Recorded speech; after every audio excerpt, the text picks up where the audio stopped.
Bonjour, bonsoir, mesdames, mesdemoiselles et messieurs. Selon l'heure à laquelle vous nous suivez ou que vous soyez, bienvenue dans votre émission Droit de savoir et surtout, bonnes et heureuses années 2021. Comme vous le savez, il n'est plus rare d'entendre des slogans anti-français dans certains pays d'Afrique francophone, un phénomène qui prend de l'ampleur.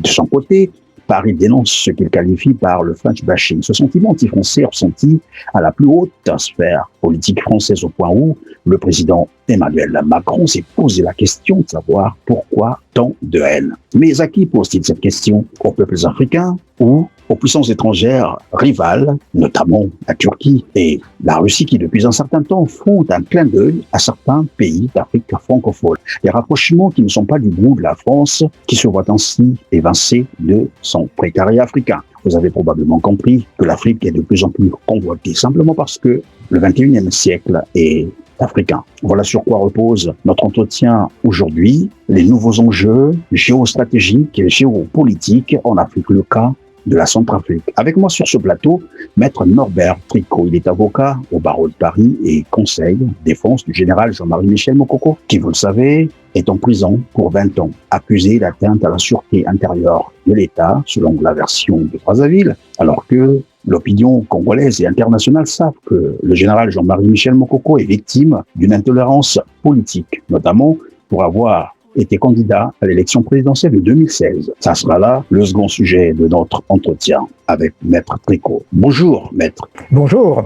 Je rappelais d'entrée de jeu que vous êtes aussi conseil de défense du général Jean-Marie Michel Mokoko qui aujourd'hui est en prison. Comment se porte votre client? En ce qui concerne Jean-Marie Michel Mokoko, je précise qu'il est défendu par notre collectif d'avocats qui regroupe 4 avocats du barreau de Brazzaville et 3 avocats du barreau de Paris.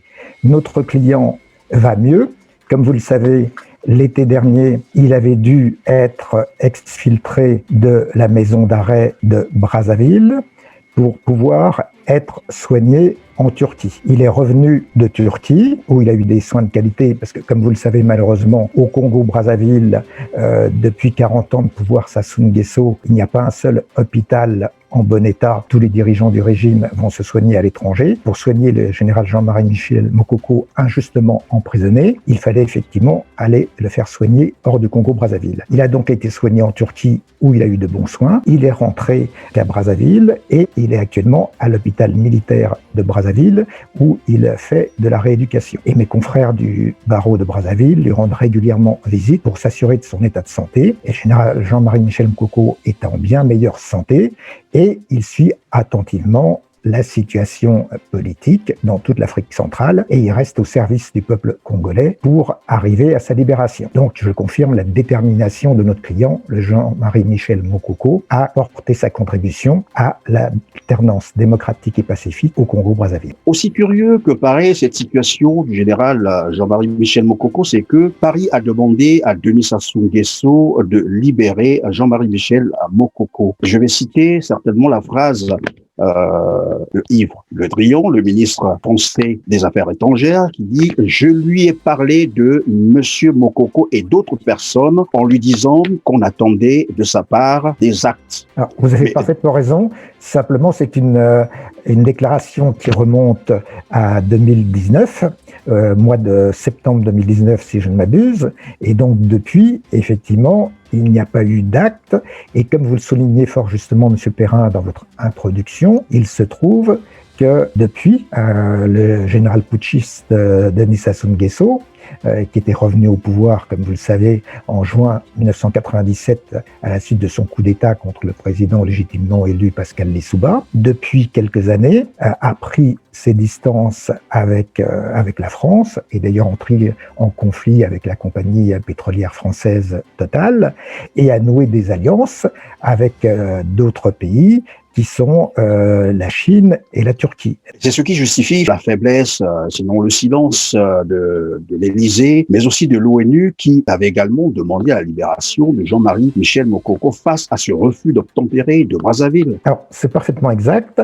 En ce qui concerne l'ONU, c'est le groupe de travail de l'Organisation des Nations Unies sur la détention arbitraire que notre collectif d'avocats avait été saisi et qui, à notre demande, a rendu un avis demandant la libération immédiate du général Jean-Marie Michel Moukoko, ainsi que son indemnisation par l'État congolais, compte tenu de sa détention arbitraire et injustifiée. Mais bien entendu, l'État congolais du général putschiste Denis Sassou Nguesso n'a pas exécuté cette recommandation de l'Organisation des Nations Unies, puisqu'il préfère se situer en marge avec des pays qui, de toute façon, s'affranchissent souvent des recommandations des Nations Unies, ce qui est le cas de la Chine et de la Turquie. Vous déclarez dans un journal, la presse française, si Monsieur Moukoko voulait faire un coup d'État, il l'aurait fait depuis longtemps. C'est là votre conviction qu'il a été accusé à tort? C'est ma conviction la plus totale. Je suis le parcours du général Jean-Marie Michel Moukoko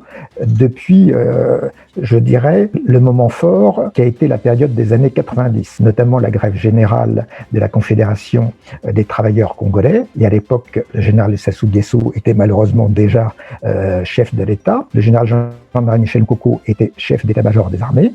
Et le général Sassou Nguesso lui avait demandé de faire tirer sur la foule des manifestants grévistes. Et à l'époque, le général Jean-Marie Michel Moukoko avait refusé, disant que c'était un ordre manifestement illégal, un crime contre l'humanité, qu'il ne pouvait pas l'exécuter et qu'il conseillait la mise en place d'un dialogue. Ça contribuait à la mise en place de la Conférence nationale souveraine, on ne va pas refaire l'histoire, 91, et qui a abouti d'ailleurs à préparer les seules élections libres et transparentes qui jamais connu le Congo-Brazzaville, et qui ont abouti à l'élection donc en 1992 du président Pascal Lissouba. Donc le général Jean-Marie Michel Moukoko a toujours été un militaire républicain, respectueux de la loi et des intérêts du peuple. Il n'a jamais été un putschiste. Il a d'ailleurs effectué de nombreuses missions de maintien de la paix pour le compte de l'Union africaine. Il a effectué des missions de maintien de la paix en Côte d'Ivoire, en République centrafricaine. On pourra notamment parler de la République centrafricaine, pays qu'il connaît bien. Et donc jamais, alors qu'il aurait eu les moyens, vu sa popularité, il aurait pu faire un coup d'État s'il avait voulu.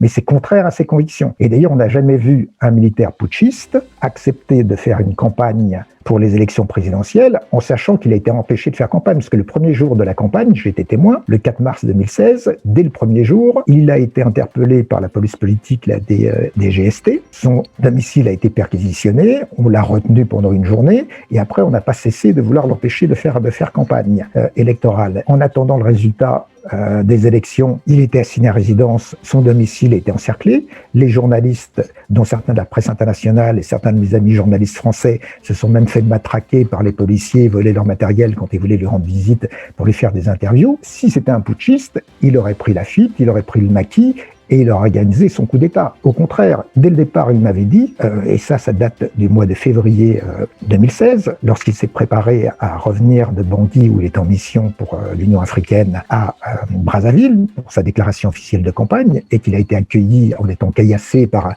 les policiers du régime, il m'avait dit, je reviens faire campagne électorale dans mon pays, mais je sais que je serai emprisonné par le général Denis Sassou Nguesso. Mais je fais ça pour sensibiliser le peuple congolais et la communauté internationale à la nécessité d'organiser une alternance démocratique et pacifique. Et il m'a dit, je marche dans les pas de mon modèle, qu'il avait rencontré plusieurs fois, Nelson Mandela, et je suis prêt à aller en prison, et je sortirai de prison pour libérer mon pays. Et d'ailleurs, il y avait eu un début de solution qui avait eu lieu au mois de juillet dernier, puisque au mois de juillet dernier, le 15 juillet, le vice-président de l'Union africaine et actuel président de la République démocratique du Congo, et qui depuis ce jour est président de l'Union africaine, à savoir son Excellence Félix Tshisekedi, s'était rendu le 15 avril à Brazzaville, où il avait demandé soit la libération du général Jean-Marie Michel Moukoko, soit qu'il puisse être évacué hors du Congo-Brazzaville pour être soigné. Et c'est d'ailleurs à la suite de cette visite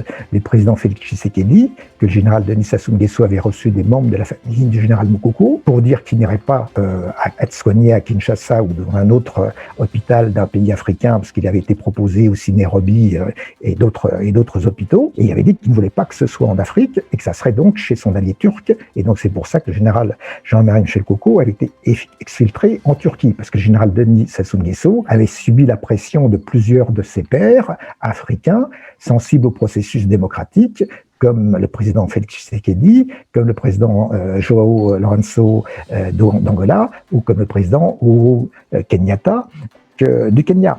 Donc c'est vrai que, compte tenu du fait que le général Jean-Marie Michel Mokoko a beaucoup travaillé pour l'Union africaine, qu'il a fait de nombreuses missions de maintien de la paix pour le compte de la présidente de la Commission de l'Union africaine, il est très populaire et de ce point de vue-là, il y a une pression internationale qui joue pour sa libération. J'ai cru vous entendre que Denis Sassou Nguesso voulait freiner les ardeurs de son fils, Christelle. Denis Sassou Nguesso à devenir, sinon à le succéder, alors que le commun des Congolais se dit c'est plutôt Denis Sassou Nguesso qui propose son fils. Il y a quand même des difficultés dans l'entourage du général Denis Sassou Nguesso. Il y a un peu une crise au sein de son parti, le parti congolais du travail. Il y a un problème d'autorité, de légitimité de la direction du parti congolais du travail. Il y a une crise.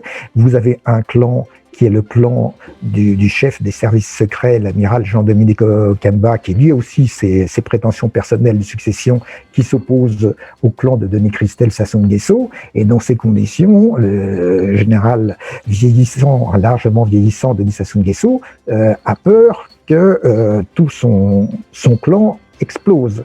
Et donc, il ne sait plus comment doser les prétentions de son fils et celles de son prétendu neveu, l'amiral Jean-Dominique Okamba. C'est pour ça qu'on a une situation particulièrement confuse et qu'il a été obligé d'accepter que le dernier congrès du PCT lui demande de se déclarer candidat, alors que d'aucuns auraient préféré que ce soit son fils qui soit officiellement candidat. On est dans une situation particulièrement confuse, mais de fait, c'est une situation de crise de fin de règne. Là, tous les dirigeants du PCT, notamment, et les ministres qui ont des soucis de santé, vont se soigner à l'étranger, ils en profitent pour commencer à évacuer une partie de leur famille, donc on sent bien, excusez-moi l'expression, que les rats du régime commencent à quitter le navire parce qu'ils savent que cette année 2021 va être très dangereuse pour eux. Venons donc à notre sujet central, les nouveaux enjeux géopolitiques et géostratégiques. En Afrique, nous savons que François Bozizé avait été renversé en mars 2013 par Michel Dutoudia avec la Sénéca et la Centrafrique basculée dans l'horreur. Aujourd'hui, Faustin Archange Touadéra, président actuel de la Centrafrique, malgré les poursuites à l'encontre, bien entendu, de François Bozizé, lui a tendu la main.